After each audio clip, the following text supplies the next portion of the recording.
함께 이용해 주시길 바랄게요. 자, 화요일입니다. 도시개발연구소 권기현 이사와 함께하는 날이죠. 인사드릴게요. 안녕하세요. 네, 안녕하세요. 네, 저희가 서울의 5개 생활권에 대해서 이 권역별로 발전 방향에 대해서 시리즈로 좀 알아보고 있습니다. 오늘 그 4번째 시간 동부권에 대해서 알아봐야 할 텐데요.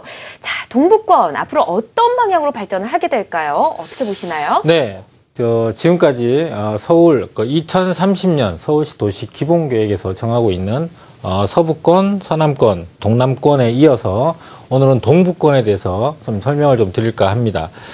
동부권 같은 경우는 좀 가장 큰 특징이 서울의 5개 권역 중에서 가장 많은 인구가 밀집되어 있는 곳이고요. 또 면적 면에서도 가장 넓은 면적을 차지하고 있습니다. 게다가 이 지역들 같은 경우는 가장 많은 대학이 밀집되어 있는 곳이기도 합니다. 자, 그런데 상대적으로 다른 5개 권역에 비해서 좀 낙후되어 있거나 여러 가지 발전 방향에서 좀 미흡한 부분이 좀 많았죠.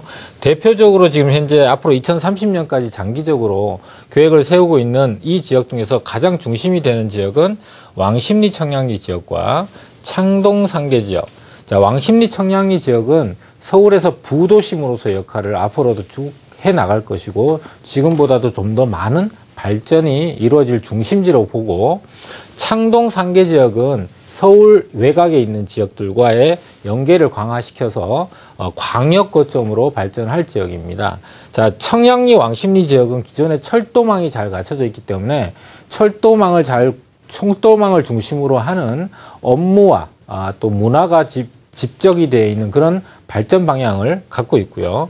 창동 지역 같은 경우, 창도 상계 지역 같은 경우는 차량기지라든지 환승 차량기지 주차장이라든지 또 이 천변에 있는 이 유휴지를 통해서 새로운 고용을 창출할 수 있는 지역. 예를 들면은 창동 차량기지 같은 경우는 예전부터 벌써 몇 년 전부터 이미 제2의 코엑스몰을 만들겠다라는 계획이 한번 나왔던 곳인데, 현재로는 이제 무산이 되어 있지만은 새로운 계획이 충분히 나올 수 있는 그런 유휴지를 잘 갖고 있는 지역이기 때문에 새로운 고용들이 많이 창출이 될 걸로 보고, 그런 고용을 통해서 주변 지역의 부동산에 영향을 충분히 많이 줄 수 있다라고 볼 수 있습니다. 또 한 가지는요, 이 성수 지역이 또 들 수 있는데, 성수 지역 같은 경우는 기존에 있는 중공업 지역이 굉장히 대규모로 포진이 되어 있는데, 기존에 있는 중공업 지역이 도심권 내에서 제 역할을, 도시 기능을 하고 있지 못하기 때문에 이 중공업 지역에 대해서 첨단 산업들이 들어서게 되면서 지역적인 특화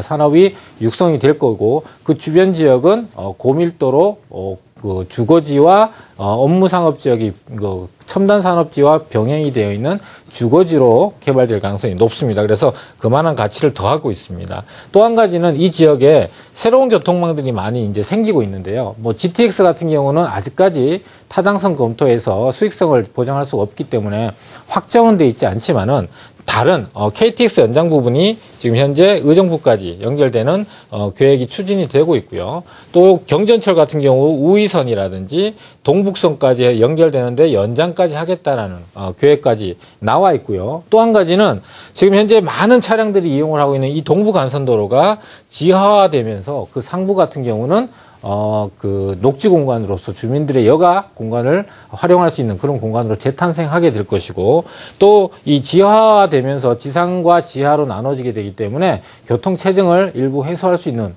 부분도 있다고 봅니다. 그래서 이걸 좀 정리를 해서 글로스 좀 보게 되면은요, 좀 빠르게 정리를 할게요. 자, 이 동부권의 발전 방향은 자족 기능을 강화를 하고요. 자, 고용 창출을 하기 위해서 지역을 활성화를 하겠다 라는 것이고, 중심지 관리 개선에서는 청량리, 왕십리, 그리고 창동 상계 지역을 중심으로 해서 광역 중심으로 태어날 것이고, 성수 지역을 중심으로 해서 첨단 산업 단지로 육성이 될 것이다.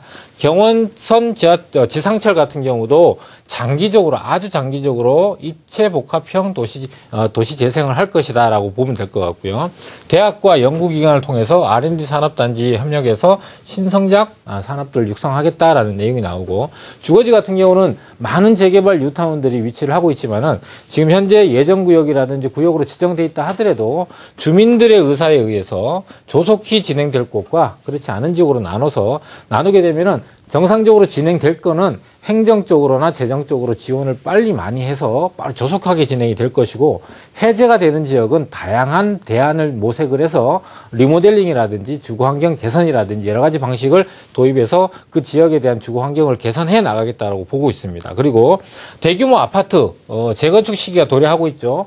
상계동이라든지 중계동, 하계동에 걸쳐서 많은 재건축 단지들이 조성하고 있는데, 그거에 대한 계획적 관리 방안에 대해서 지금 그 방안을 마련하겠다라는 취지를 보여드리고 있고요.